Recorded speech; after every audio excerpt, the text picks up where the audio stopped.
देवघर से जुड़ी कुछ खास खबरें। बिल्कुल, और खास खबरों में बात करेंगे प्रधानमंत्री नरेंद्र मोदी की, जो आज छत्तीसगढ़ और तेलंगाना के दौरे पर रहेंगी। प्रधानमंत्री आज सबसे पहले छत्तीसगढ़ के जगदलपुर पहुंचेंगे और आत्मनिर्भर भारत की परिकल्पना को गति देने की पहल के अनुकूल प्रधानमंत्री बस्तर जिले में नगरनार स्थित एनएमडीसी स्टील लिमिटेड के इस्पात संयंत्र का लोकार्पण करेंगे। ये संयंत्र 23,800 करोड़ रुपए से ज्यादा की लागत से बनकर तैयार हुआ है। ये ग्रीनफील्ड परियोजना का संयंत्र है, जहां उच्च गुणवत्ता वाला इस्पात निर्मित होगा। नगरनार स्थित एनएमडीसी स्टील लिमिटेड का इस्पात संयंत्र हजारों लोगों को संयंत्र में और अनुषंगिक व सहयोगी उद्योगों में रोजगार के भी अवसर देगा। वहीं प्रधानमंत्री अंतागढ़ व तारोकी के बीच नई रेल लाइन और जगदलपुर और दंतेवाड़ा के बीच डबल रेल लाइन परियोजना का लोकार्पण करेंगे। इसके साथ ही बोरीडांड सूरजपुर रेल लाइन को भी 2 तरफा बनाने की परियोजना, साथ ही अमृत भारत स्टेशन योजना के तहत जगदलपुर स्टेशन के पुनर्विकास की आधारशिला रखेंगे। प्रधानमंत्री तारोकी रायपुर डेमो रेल सेवा को भी हरी झंडी दिखाकर रवाना करेंगे। इन रेल परियोजनाओं से राज्य के जनजातीय इलाकों में कनेक्टिविटी में सुधार होगा, साथ ही रेल अवसंरचना में सुधार हो और नई रेल सेवाओं से स्थानीय लोगों को भी सीधा सुविधा मिलेगी और इलाके में आर्थिक विकास को भी मदद मिलेगी। प्रधानमंत्री राष्ट्रीय राजमार्ग 43 के कुनकुरी से छत्तीसगढ़ झारखंड सीमा खंड पर सड़क उन्नयन परियोजना का भी आज लोकार्पण करेंगे और इस नई सड़क से सड़क कनेक्टिविटी में भी सुधार आएगा और क्षेत्रवासियों को इसका सीधा लाभ मिलेगा।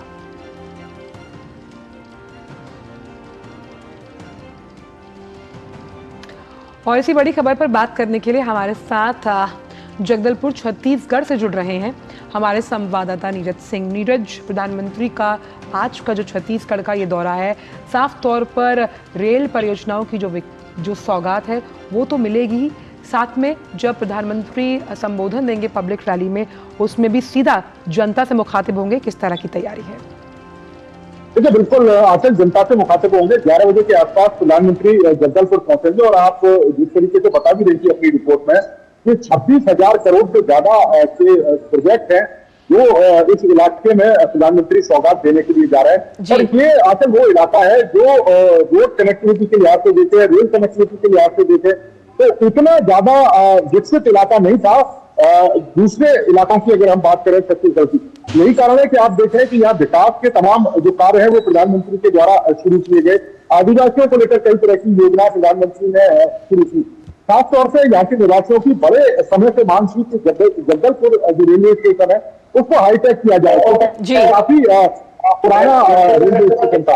अब इसके अलावा बड़ी संख्या में जो आदिवासी समाज के लोग हैं, खासतौर से जो महिला है, वो प्रधानमंत्री को सुनने के लिए पहुंचेंगे। तो रेल कनेक्टिविटी के लिहाज से बड़ा दिन, रोड कनेक्टिविटी के लिहाज से बड़ा दिन, क्योंकि ये वो इलाके हैं जहाँ पर रेल और रोड कनेक्टिविटी इतनी ज्यादा बेहतर नहीं थी। लेकिन अब आने वाले समय में ये जो इलाके छत्तीसगढ़ के दूसरे जो जिले हैं उनसे जुड़ पाएंगे, इसके अलावा सीधे राजधानी से जुड़ पाएंगे। तो ये बड़ी सौगात है प्रधानमंत्री की छत्तीसगढ़ निवासियों के लिए और खासतौर से बस्तर के निवासियों के लिए।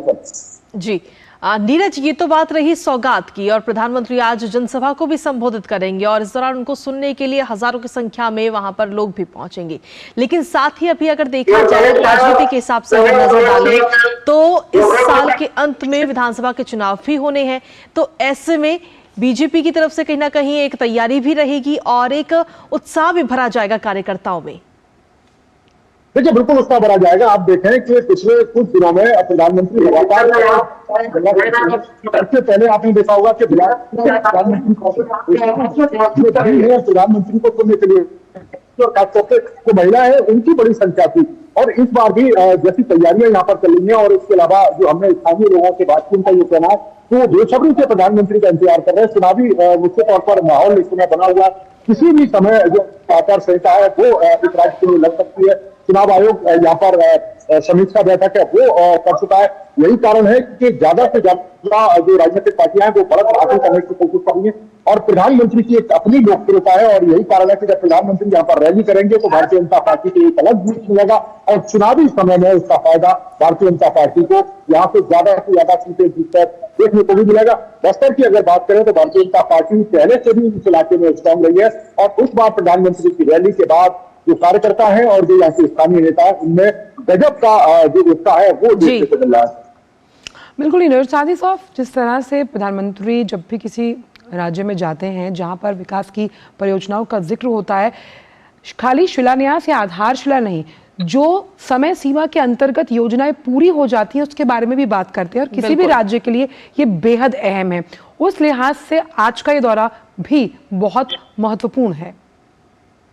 देखिए बिल्कुल महत्वपूर्ण है। आप देख रहे हैं कि ये ऐसे इलाके हैं, बस्तर के जिन इलाकों में हम मौजूद हैं और खासतौर से प्रधानमंत्री की रैली हो रही है, ये वो इलाके हैं जो नक्सल प्रभावित इलाके रहे हैं और यहाँ पर विकास के जो कार्य है उस तेजी के साथ नहीं पहुंचे। लेकिन आप देखें कि जिस तरीके से कोऑर्डिनेशन के तहत यहाँ पर काम किया, चाहे उड़ीसा का बॉर्डर हो, इसके अलावा झारखंड का बॉर्डर हो, और जो पैरामिलिट्री फोर्स छत्तीसगढ़ के अलग अलग नक्सल प्रभावित इलाकों में लगाई गई है, उनको ये कहा गया है कि विकास के काम पहुंचाने के लिए नक्सलियों को हटाना जरूरी है। बड़े पैमाने पर नक्सलियों को हटाया गया, बड़े पैमाने पर उनके खिलाफ ऑपरेशन किए गए, बड़े पैमाने पर नक्सलियों ने सरेंडर किया। तो जो ब्लॉक नक्सलियों ने बना रखे थे और विकास के रास्तों को रोक रखा था, उन ब्लॉकों को हटाया और यही कारण है कि तेजी के साथ आज छत्तीसगढ़ के उन इलाकों में काम हो रहा है जो नक्सल प्रभावित थे और जहां विकास की जोर अभी तक नहीं पहुंची थी, लेकिन पिछले 9 सालों में लगातार और तेजी के साथ इन इलाकों में काम किया जा रहा है और ये कोऑर्डिनेशन का ही नतीजा है। गृह मंत्री लगातार यह समीक्षा बैठक करते रहते हैं, यहाँ के अधिकारियों को लगातार दिशा निर्देश देते रहते हैं ताकि विकास के काम नक्सल प्रभावित इलाकों में भी तेजी के साथ पहुंचाए जाए। जी नीरज, जिस तरीके से देखा जाए तो प्रधानमंत्री इससे पहले जब अभी हाल ही में छत्तीसगढ़ पहुंचे थे तो कहीं ना कहीं कांग्रेस पर भी काफी हमलावर होते हुए नजर आए। उन्होंने कहा कि केंद्र सरकार की तरफ से बहुत सारी योजनाएं भेजी जाती हैं, लेकिन कांग्रेस क्योंकि वहां पर सत्ता में है और इसीलिए वो उन योजनाओं को जनता तक नहीं पहुंच देती। इस तरीके के तमाम आरोप प्रधानमंत्री लगाते हुए उस दौरान नजर आए थे। देखिए बिल्कुल, और ये आरोप कहीं ना कहीं सही थे और इनमें एक बड़ी सच्चाई है। अगर आप देखें तो छत्तीसगढ़ के कई सारे इलाकों में हमने ग्राउंड रिपोर्ट भी करी है और उन ग्राउंड रिपोर्टों में हमने देखा है कि किस तरीके से यहाँ पर जो योजनाएं हैं उनको केंद्र सरकार की योजनाओं को धीमा किया गया। बड़े पैमाने पर हमने ऐसे घरों को भी देखा है कि जहाँ पर नल से जल है पहुंचाने का जो काम है वो बहुत पहले जाना चाहिए था, लेकिन नहीं हुआ। जो प्रधानमंत्री आवास योजना है, कई सालों से जो लोग हैं वो इंतजार कर रहे हैं, उनकी वेटिंग लिस्ट में नाम है। यहाँ तक कि एक गौठान योजना शुरू की गई थी जो गाय पालक है, लेकिन उसमें भी करप्शन का जो खेल है वो खेला गया। शराब घोटाला यहाँ बड़े पैमाने पर हुआ, नौकरियों में भी बड़े पैमाने पर घोटाला हुआ, कोर्ट में मामला चला। तो ये तमाम आरोप है जो भारतीय जनता पार्टी ने यहाँ की कांग्रेस सरकार को लगाए। आपने देखा भी होगा कि शराब घोटाला में तो ईडी जिस तरीके से कार्रवाई कर रही है, उससे ये पता लगा कि राज्य सत्ता में जो नेता बैठे हैं और जो अधिकारी हैं उन्होंने निजी मदद करके बड़े पैमाने पर शराब घोटाला किया। तो कहीं ना कहीं करप्शन का जो खेल है वो छत्तीसगढ़ के अंदर खेला जा रहा है और उसी पर सबसे ज्यादा प्रहार प्रधानमंत्री ने। बिल्कुल, बहुत बहुत शुक्रिया नीरज इन तमाम जानकारी को से साझा करने के लिए और आगे भी आपसे इस पूरे मामले पर अपडेट्स लेते रहेंगे। और बहुत अहम दौरा है ये, यहाँ हम कनेक्टिविटी की बात कर रहे हैं।